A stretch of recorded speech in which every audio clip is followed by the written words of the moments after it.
Hi everybody, Stephen here. This video is going to be a follow-up to the NSX Federation routing. This will be part 2, but this time we're going to do it with services on a Tier 1 gateway. So what should we expect to see from a routing perspective? How do we recover with a site failure as well? Things are a little bit different this time around, so see you in a bit.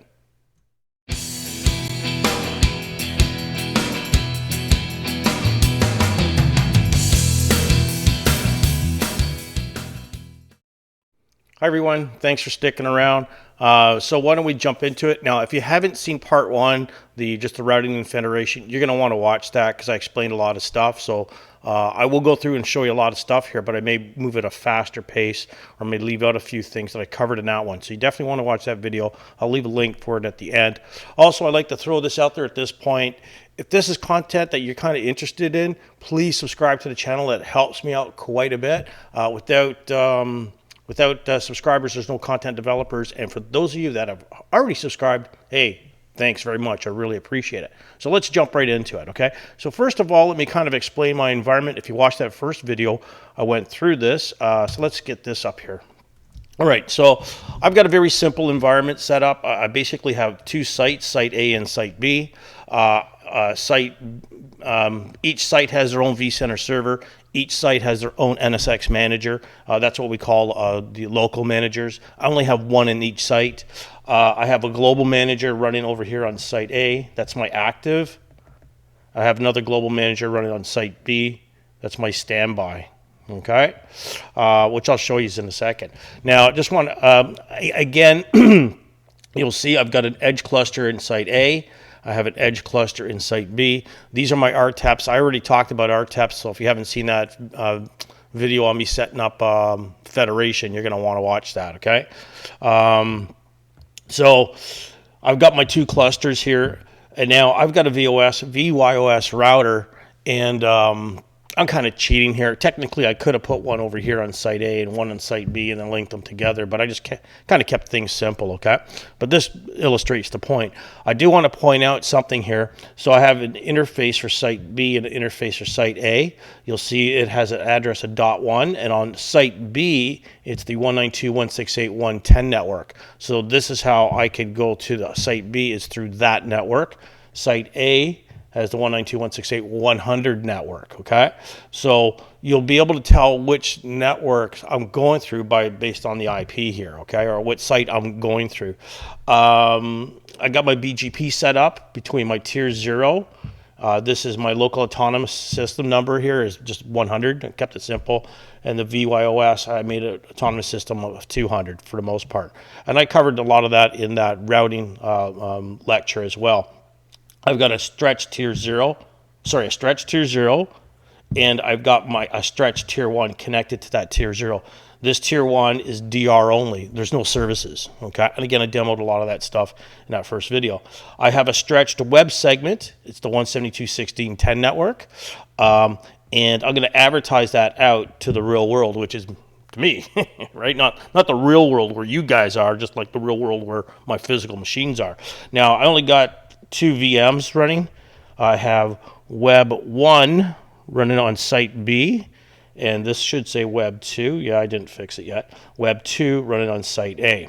So what we're going to do in this one, and right now I'm set up as, my locations are set up as primary and secondary. So Site A is primary, so all the traffic goes out of Site A.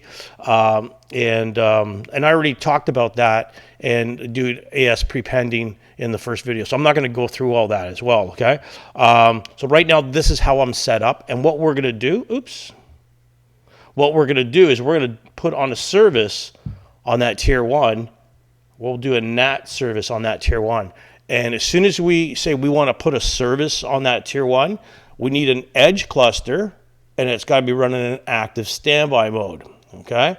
So we'll see what happens when we do this and how it differs. So let's jump right into this right now. Let's go to here, and let's see what we got. So here I'm on my global manager. I called it GMO1. I don't got much of an imagination. My standby is GMO2. Like I said, and you can see everything looking good. I got green across the board. I got my Site A and Site B, again, green across the board. The remote TEP tunnel statuses are up. By the way, I get to this by system and system overview. I can go to my location manager, and you can see sort of similar stuff there, right? Now, if I go to my VOS router, my VYOS router, and I actually just type in show IP route, I had everything all set up just to save time. So I SSH to my VYOS router, and you'll actually see here my 172.16 network. That's the web segment that I'm stretching across both sites. It's available via 4 different paths: 192.168.100.2, 192.168.100.3. So that 100.2 is edge 1 on site A. 100.3 is edge 2 on site A. Then it's also available between 192.168.110.2 and 192.168.110.3. So the .2 here, that is edge 1 on site B, and this one's edge 2 on site B. Okay? So like I said, I've got everything set up like that right now. Let me just show you let me go into my networking here. Here's my gateway, my tier 0 gateway. It's active. Primary site is site A. Okay? Secondary site is site B. And we went through that in the first video, and I showed you automatic recovery, automatic disaster recovery, right? If I minimize this, if I go to tier 1 now, you see it's in distributed only mode, okay? So there's no services there, okay? And it's connected to that tier 1 gateway. And you'll see my linked segments, I got my stretched web is connected to it, okay? If I look at my web, you'll see I got 2 ports on it, my stretched web segment. Web 1, notice it's on site B, and Web 2 is on site A. Yeah, I didn't move them around. I'm too lazy. So that's kind of how I'm set up right now. And if I want to, I can go and from my desktop, so I'm outside of my virtual environment. So if I go ping 172.16.10.11, that's Web 1 on site B, right? So, and if I do a trace route 172.16.10.11,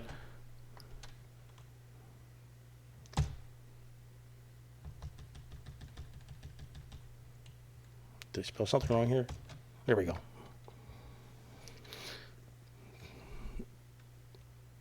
And we give it a few seconds for it to run through this. So right now, when we look at the routing table, let's this finish. So 192.168.70.1 is my physical router in my environment. The 70.253, that's actually a router to my virtual environment. And now you see it's going through site B here, 192.168.110.3, right? Remember when I showed you my routing table, sorry, where's the routing table here again for the VOS? Right here. There's the VOS. It could access this network via any of these 4 paths, okay? So I technically have asymmetric routing because it went out through site A and in through site B. Now, if I had a physical or stateful firewall there, it may not like that and drop it, okay? So that's something to be aware of. Now, I talked about that in the first video, so I'm not doing any path prepending. We talked about all that. If you're interested, watch that first video.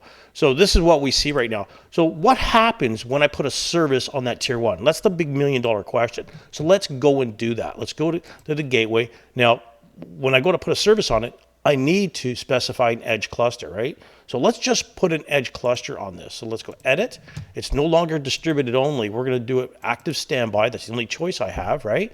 And again, how do I want to allocate my pool allocations for the edges here? I'm just going to leave it at routing. Just going to leave it at the default here. Now, it's asking me what's my primary location. It's going to be site A or site B. I'm going to leave it at site A. And I'm going to select the cluster now that's going to run the SR component. Actually, before we even do this, let me go into site A edge 1. So that's the blue one here. And I'm just going to type in get logical routers. And you see here, there's a DR component for my tier 1, the DR component for tier 0, and the SR component for the tier 0. Okay? And there's the VRFs for them, right? So I have an SR. Again, if you don't know what DRs and SRs are, you have to watch my video on routing, NSX routing, okay? That's really crucial to understand this. Okay, so let's go and add a service, okay? Actually, forget that. Let's just add the edge. So site A, I'm going to say it's going to use this edge cluster here. Site B, it's going to use this edge cluster. Only got a cluster at each site. And I'm just going to say save. There we go. It's done. It's updated. Let's close that. What did it do there? Okay, let's go back to edge 1. Let's run that command again. Boom. Do you notice something right off the bat? There's 2 SR components now.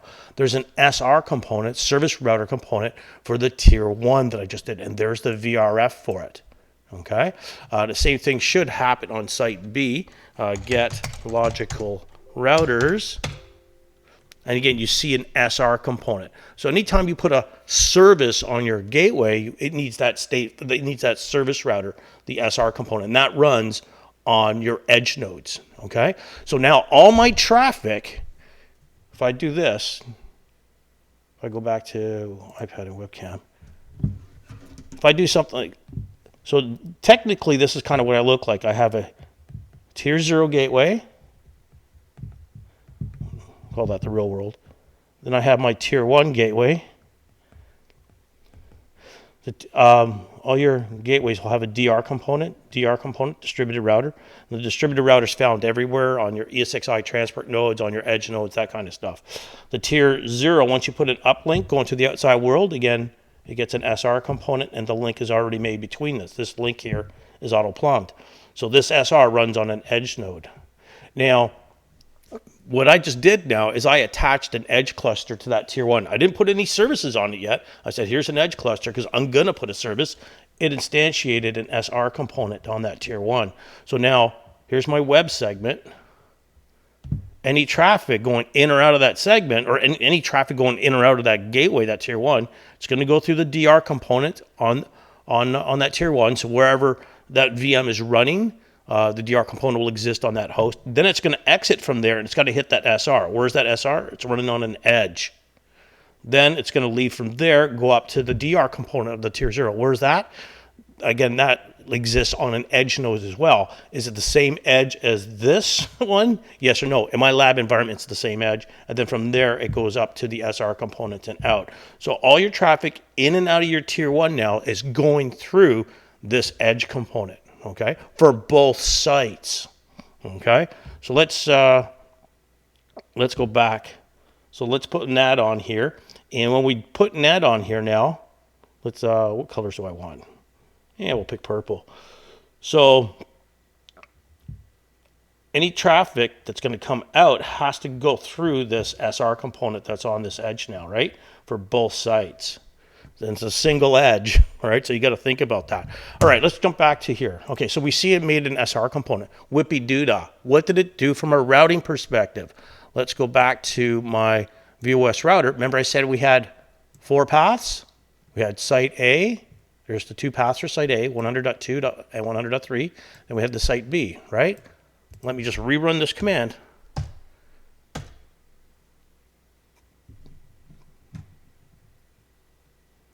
Oops. Now notice, sorry, I just lost track of where, there we go. Sorry, it's at the top there. 172.16.10 network is available for 192.168.100 and 100.2. So site B is no longer advertising that network out. It's only site A. So we see the difference there. Me just forget about it. I didn't even put a service on there. All I did was attach the cluster to it. And it automatically says, okay, site B, I'm not going to advertise that out because we got to go through site A for it. So site A is advertising it. So at this point, I technically do not have asymmetric routing anymore because all traffic is going to go in and out of site A. Okay? Let's put on a service just for the heck of it. At this point, technically, I don't really have to do that. I kind of illustrated it, but let's put a service on here. Let's put on a NAT service. So under networking, I'm going to go to NAT. I'm going to go select my tier 1 gateway. I'm going to go add NAT rule, and I'll call it what? Source NAT, right? Let me be specific. Source NAT web 1, okay? I'll pick source NAT. Then I want to basically say, okay, so my source NAT here will be, I'm doing source, sorry, I just kind of gapped out there for a second. So the source IP will be 172.16.10.11. and the destination are translated, I'll say it'll be 10.10.10.10. And I'm going to say save. Okay? Save. There we go. Let's do a DNAT one now. Let's go add a rule. And it'll be DNAT, can't type, web-1. And I'll say the destination address is 10.10.10.10. And the translated will be 172.16.10.11. That's web 1. Okay? And I'll save that. There we go. I've just done that. Okay? Created that rule. Let's do a quick little test here. Let's try pinging it. Ping 10.10.10.10. Oops, maybe we should try ping command. Sorry. And we see it's working, right? Let me go to that address, 10.10.10.10 to my browser, and you see it says web server 172.16.10.11. So I know my natting rule is working. I got my services going here, right? Let's look at from a routing perspective. What did it do here? If I go back to here, this is again my VYOS router, show IP route. You now see 172.16 as before. That's going through site A, but you also see a 10.10.10 network, the 10 network or 10.10.10 going through 192.168.100.2. There's actually something, you know what, folks? I was playing with this before, and I didn't undo this. This shouldn't have worked right away. There's one step I actually missed to do. So I created my NAT rule, but I need to go into my Tier 1 gateway and tell it to tell Tier 0 about that. So you got to edit your gateway once I created my NAT rule, and then you got to go to route advertisements, and then you got to select all NAT IPs. And I already had that selected, okay? So I got to select that and then save it and then close. And then you got to go to your Tier 0 gateway, edit the settings on that. And then now you got to go to your, your BGP. And then you got to go to your, route redistribution. Sorry about that. You got to go to route redistribution for both sites. So I'll go to site A. I'll edit my route redistribution, and you'll see I have to basically down over here say, oh yeah, redistribute, Tier 0, redistribute any NAT IPs from your Tier 1s that you've learned. I gotta do that and then apply it. Then I do the same thing for site B, okay? So the 3 steps I actually kind of I forgot to undo, okay? But anyways, you got to make sure you do that. Then the natting works, like you actually see there. Oh, and yes, I want to get out of here and close editing. Okay. So let's do this. Let me pause this recording. I'm going to do a failure on site B. I got to do a few things to do that failure there. I'll be right back. Okay, I'm back now. I just want to make sure I was recording. I'm back. So I had to disconnect a bunch of network adapters to simulate a complete failure of site A, right? So if I ping my NAT address now, you'll see it's expired in transit. It's not working, right? If I go to ping 172.16.10.11, again, it's failed, right? Sorry about that, an alarm set. Okay, so you see it's failed, right? It's not working. My global manager is also going to be down as well, so it'll probably take a while for this page to kind of mess up here. If I click on whatever network overview, it's going to be loading. It's not going to hit that global manager, right? Let's look at from a routing perspective. Let's quit this. Let's remember we saw the 10 network via site A. We saw the 172.16 via site B, right? Sorry. Via site A. That's the 100.2 and 100.3. Let's type in this, and you see there's nothing anymore. So there's where I typed in the command. Those networks aren't advertised anymore. We have an outage, okay? So how do we fix this? Remember I said it's only going to advertise it out from site A, which is the primary for that services, right? And that web is going through those services. So we need to basically now do a recovery here. Actually, in the background, you just saw something going there. Unknown error. Yeah, my global manager's down. It's messed up. So I'm going to, actually, you know what? I'll leave this up. I'll go to a new tab here, and I'm going to go to global manager 2, my standby, right? So now what I have to do in this situation is I got to promote that standby to a primary. Okay, so if I go into system here, you see it's this global manager GMO1. It's going to take a while for it to come up with an error. Let's go to location manager, and you'll notice over here this is in standby. You'll see it says active. This might take a little. There we go. I just hit the refresh. Site A is not reachable. Network entities need to be reviewed. I didn't take that long for it. A few minutes it did. Okay. Notice it says network recovery, but I don't have an option there. My first thing is to recovery because site A is down. All my active global managers are history, right? I need to promote this global manager too. So I'm going to go actions, make active, right?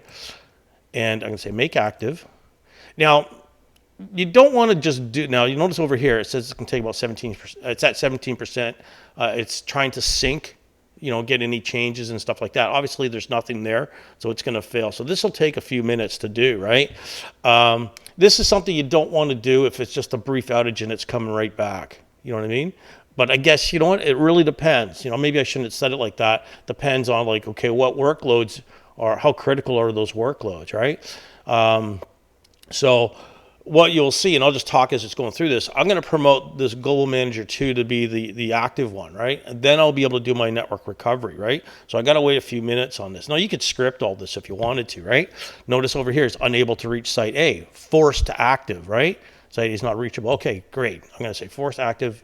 Yes, says you cannot undo this. All configurations that are unsynchronized with the active will be lost. So what they're saying there is if you were making changes, let's say you were on the active global manager 1, and I was doing stuff and all of a sudden everything died and I didn't get a chance to sync it with global manager 2, all those changes wouldn't be reflected in global manager 2, right? At that point, you're pretty much calling VMware support. So I just said, yeah, force this, right? And again, you see this network recovery is still great, kind of not giving me an option to click on it. So I got to wait for it to go through this. It takes a few minutes to do this. Now, while it's doing that, so I'm promoting my global manager 2. Now, you might have a question thinking, what happens? Okay, great. Global manager 2 now is going to be the active. What happens if global manager 1 comes back up? Is it going to be active? We got a split brain going on here. Once global manager 2 is now active, because I just said force it, once this is complete, if global manager 1 comes back up and it says, oh, you're the active guy now, okay, I'm just going to sit back and not do anything. So you'll have to promote that to be the standby, okay? Then once it's now the standby, if you want to flip it back, you got to, I don't see any other way, but anyways, I'll show you this as we go through. But what I normally do is do a failure on the global manager 2, and then promote the global manager 1 back to active, and then make global manager 2 back to standby. I don't know if there's any other API method of doing it. If you know the answer to that, leave a comment down below. But I'll show you all that as we go through here. So I'll probably speed this up, folks.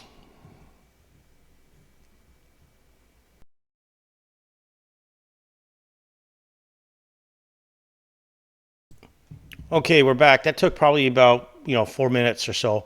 A little bit when I'm looking at the edits. But you see now global manager 2 is now the active. It comes up and says we recommend a standby global manager as well because it doesn't have anything. Notice global manager 1 here says none. So it knows about it, but it just can't see it or anything like that. Now under here it says site A is not reachable. Networking entities need to be reviewed. So again, when we go back to my router here, you see, again, we don't see my NAT address at 10.10.10.10. We don't see the 172.16.10 networks as well. They're gone. So there's an outage there, right? And I already illustrated that my ping is not working, right? So if I ping that, it's not working. If I ping to 10, it's not working, okay? So what I now need to do is, I got 2 ways to do this. I can click on this network recovery button, which is pretty cool, right? Or I could go in and edit. I could go in and edit the tier 0 and the tier 1 and say, okay, my new primary is going to be site B. I could manually do that, but I'm not going to show you that, right? Because I'd rather show you this cool way of doing it. So we'll go back to, come on. location manager. I'm going to say network recovery. And at that point, it says, okay, tier 0 gateways. The following tier 0 span on multiple locations, and they are active on site A. You can choose to select another location as primary, right? So notice over here, my preferred location is site B. Well, that's all I got. But if I had maybe a site C and a site D, because you can go all the way up to 4 sites with a tier 0 or stretching, I could pick, I don't want site B, I want site C to be it or whatever. I only got site B. So I'll say apply configuration. All right, and I go next. I got no tier. It says tier 1 gateways follows the network recovery of the tier 0s.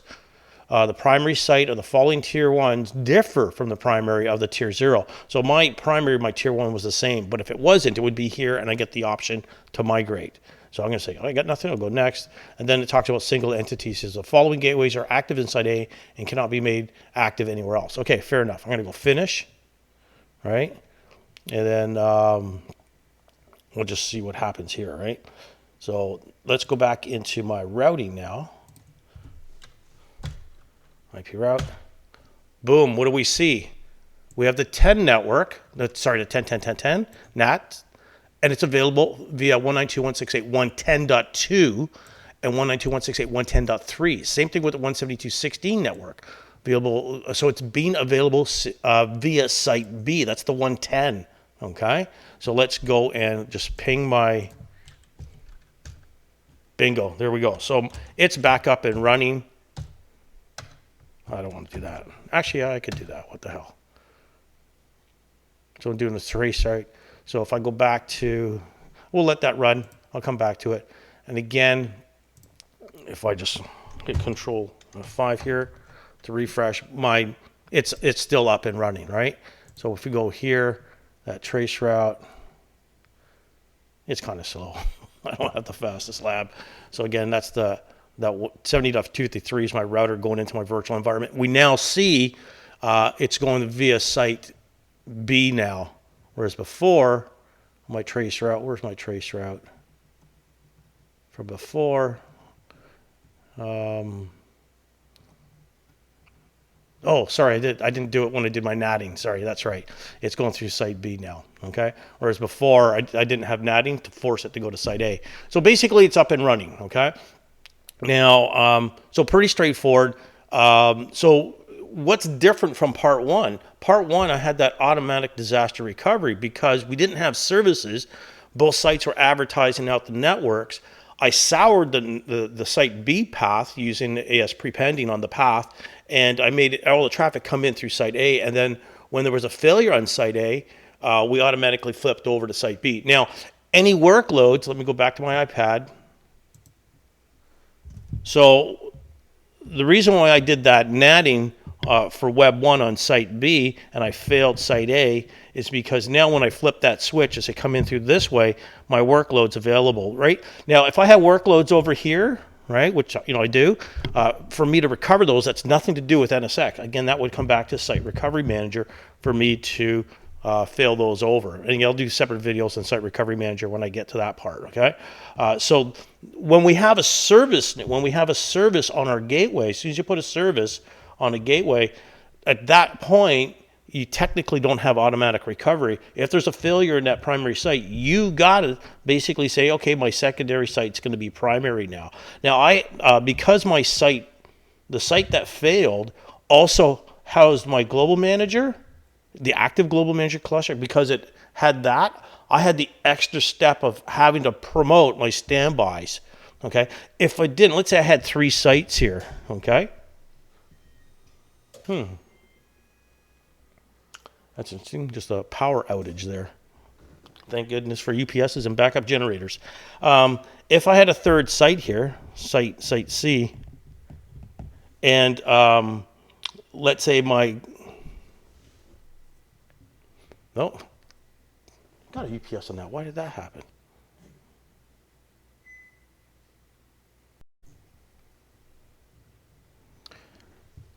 Had a bit of a outage there. Okay, so as I was saying, if I had a site, a 3rd site, a site C, and let's say my active global manager cluster was running here on site C and site A, I didn't have to go through that extra step of promoting I didn't have to go through that extra step of promoting the standby global manager cluster, right? I could have just said, oh, site A, my primary site for this service has failed. Let's switch over to another primary, right? I could have done something like that. But anyways, let's go back now and let's see what happens. Actually, what I did is actually went into a lot of the machines for site A and I just disconnected the network cards. Again, I'm using VMware Workstation. So I reconnected them, and let's see what happens now. So let's flip back over to here. Okay, so we're back. Let's go into, right now, remember I'm on Global Manager 2. That was my standby. It's now my active. My original active, Global Manager 1, is gone. It's kaput, right? So let me go into System here. You see, Global Manager 1, it's gone. It's toast, right? Because Site A went down. So technically, you know, at that point, I would do like a restore, you know, bring up a new Global Manager. I don't have to do a restore, just bring up a new Global Manager. And I'm going to go into Location Manager here, and you still see it under Location Manager, which is kind of weird. But anyways, you know, I guess I have to go in and remove it. So I'm going to say remove, right? And I'm going to say remove. Let's see what happens here, right? Oh, it's gone pretty quick. All right. Now, one of the things I'm going to point out there, I might get questions or comments on this in the comments. You'll see Location A, it says status is disconnected. Actually, I did have an outage there. And one of my UPS batteries, I think, is probably a little bit deficient. And so I did have an outage, and it did corrupt some of my global managers and my manager. I'm not going to get into it in this video here. I'd like to do a video on how to recover from a corrupted manager. Anybody got any suggestions on that? I'm open to comments on that. I've run into it a few times, and I managed to get this back. I found some Corfu logs were out of sync. Anyways, but let's leave that alone. The main thing is my site's up and running. I do have connectivity to my workloads, which is great. And now my standby manager, Global Manager 2, is now the active. We can see that. So what I need to do, if Site A was completely disaster, I need to redeploy another 3 nodes over there for a new standby, let's say. So I'm going to go add Global Manager, and then now I'm going to go in here. So I've already deployed a new Global Manager. I'm going to say gm-01.vclass.local, and it's, well, that's the fully qualified domain name, gm-01.vclass.local. You know, I'll just call this gm-01, and then the username, and the password. Oh, and I need the thumbprint, right? So let me go into PuTTY here, and I showed you this when I was doing the onboarding and building my environment. So where's my Global Manager 1? Global Manager 1 here, load, open. I'm going to log in as admin. VMware 1 Bing, VMware 1 Bing. Yeah, that's my password. It's a lab environment, so I don't care. Come on. So this is basically the same thing as you do with an onboarding. Okay. So here we go. I'll go get certificate API thumbprint. Okay, I'm going to highlight that. I just double clicked on it. It's now copied. I'm going to right click and paste it in here. Great, check compatibility. Whammo. I'm going to hit save. And then so it's coming in. And so essentially I'm assuming again site A was completely gone and I had to restore it. Now, I'm going to get questions on this. What happened, Steve? You know, site A went down. It was down for like whatever, 20 minutes or whatever it was, and you decided to promote your standby global managers to active, right? So you now made those active. Now they're active. Now you decide to bring back up the original actives, right? Not to panic. So if my global manager 1 was okay, it got corrupted pretty bad. If it came back up, it would say, oh, global manager 2 is now active because you told it. Okay, because you made it active, and it'll say, okay, I'm just going to sit back. I'm going to be nothing. I'm going to do none, right? And then you get the option of making it a standby. So now if you see here, my environment, Global Manager 2 is active. Global Manager 1 is standby. So that pretty much kind of covers through the recovery. Now, hey, Steve, is there a button to flip the 2? No, there isn't. It would be really nice if there was. you know, because maybe I want Global Manager 1 to always be my active. So what I'm going to do is I'm going to disconnect the network card of Global Manager 2. It will come up as failed. I'll make Global Manager 1 active. Then once that's done, I'll reconnect the card for Global Manager 2, and then I'll make it standby. I'm not going to bother going through that. If you know something, a better way of doing this, or an API, folks, please let me know. I'm not an API guy. Barely know how to spell API. But anyways, that's it. I hope you found, this was a little bit longer than I thought it would be. I hope you found this beneficial. Again, subscribe to the channel if you haven't already done so, if you're interested in stuff like that. Give me a thumbs up if you even found this a slight bit entertaining, right? All that stuff really matters in the YouTube land and with the analytics. Leave comments down below if there's something you want to see or do.